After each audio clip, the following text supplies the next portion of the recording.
Hey, it's Ann Rose Hart, and I'm out in my backyard standing underneath my Bodhi tree. No, it's just my tree where I come and sit in the shade and just reconnect with nature and take off my shoes and stand in the bare earth, barefoot, and just earth and ground and reconnect, because this is really where business success comes from, paradoxically.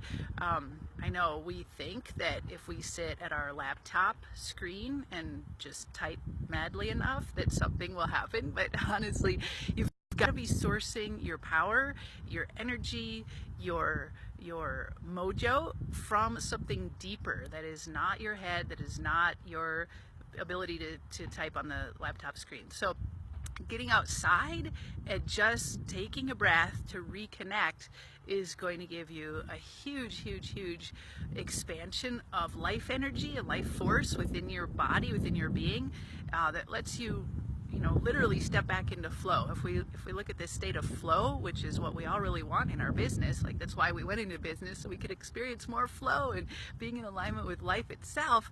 It means allowing more life energy to flow through you, literally.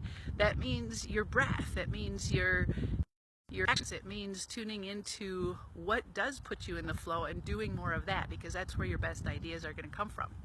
So I've had 2 conversations this morning and 3 conversations in the last couple of days with people who are in this space of being really busy.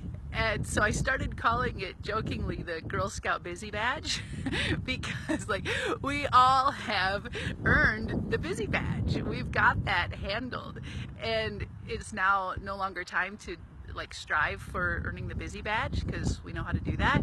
It's now time to shift into alignment. And so beyond the Busy Badge, which is where you're busy because you feel like, oh yeah, if I'm busy, then I'll get a pat on the back from somebody, the universe, like money. I don't know. Who do I want the pat on the back from, right? Get curious about that. Why are you being busy?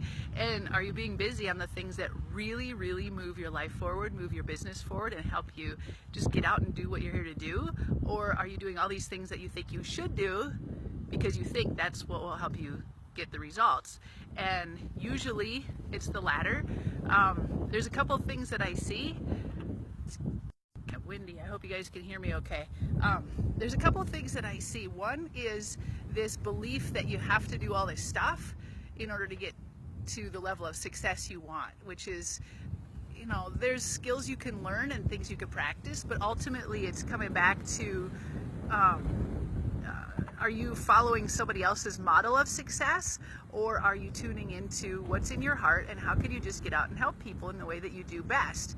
So if you're really honest with yourself, especially if this is just your first year in business, you're just building your new coaching practice, or you're just growing your platform, your presence, getting out there, it's so important just to reconnect with what is it that you really do with people? What is the transformation that you offer really? And then go sit under your tree, sit here under the beautiful spring blossoms and connect with the earth and listen. Who do I know that I could be of service to today? Who do I know that I could reach out to? And especially your first year in business, it's really just one client at a time, one person at a time, just tuning in to say, who do I know that I could help? And reaching out to them and helping them, because that's all business really is. Now, there will be a point in which you are scaling and you are growing and you're building your online presence and all of that.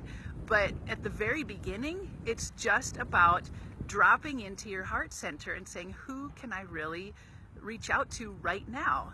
And maybe there's somebody you know, or somebody who knows somebody who's a referral point of contact for you, or groups you've been to.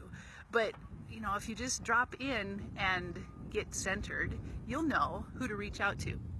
So that's the first thing, is, don't try to be further along than you are.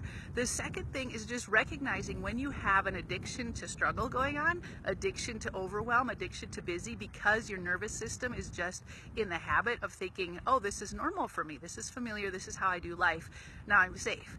And what would it feel like to allow more ease and joy? What would it feel like just to let yourself enjoy more of your life, enjoy more of the goodness of life. What would it take to slow down and let joy be your compass? And so get curious about that. Like, where do you have an addiction to distraction and overwhelm? That's just an addiction, it's just a habit in your nervous system that you continue to choose. So what can you let go of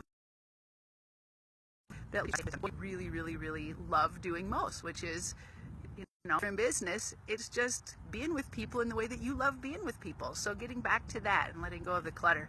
So anyway, letting go of the busy badge and dropping into doing more of what makes you awesome requires a daily alignment practice, which means prioritizing every day, sitting down under the tree or with your journal and asking, what does make me more awesome?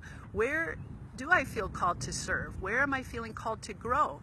And in what ways can I do and be more of that today? And really get honest and assess where you're at and what's really important, because without that, it's really easy to slip into the old patterns of overwhelm, distraction, busyness, and struggle. So anyway, thanks for watching. I'm hoping that every one of you is stepping outside right now, even for just 90 seconds, to take a deep breath of beautiful, fresh air. Take off your shoes. It's summertime right now when I'm filming this, and go get barefoot in the yard, in nature. Go somewhere where you can connect with the earth and listen, because that's where everything you want is going to come from. Thanks for watching. We'll see you next time. Bye.